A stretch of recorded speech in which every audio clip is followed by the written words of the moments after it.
রান্নাটা করবো। কিউব করে কাটা পেঁয়াজ, টমেটো আরেকটা লাগবে, নিয়ে আসছি। আর 1.5 ইঞ্চি মতন আদা, ধনে গুঁড়ো আর একটু গরম মশলা। তার মধ্যে আছে ছোটো এলাচ, লবঙ্গ, অল্প দারচিনি আর একটু স্টার আনিস। আর এগুলো তো কাটা হয়েছে, পেঁপে আলুগুলো ডুমো ডুমো করে বড় বড় করে কাটা হয়েছে। আর 1 কেজি মতন মাংস। গরম মশলা দিয়ে দিলাম,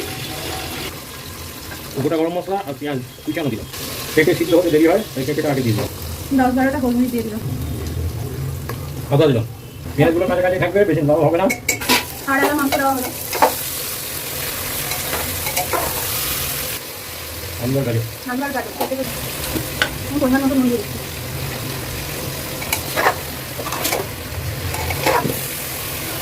ধনেটা দিয়ে দিচ্ছি 2 চামচ হলো। ঠিক আছে, মশলা কষানো হয়ে গেছে। এবার পরিমাণ মতো জল, একটু গোলমরিচের গুঁড়ো দেবো।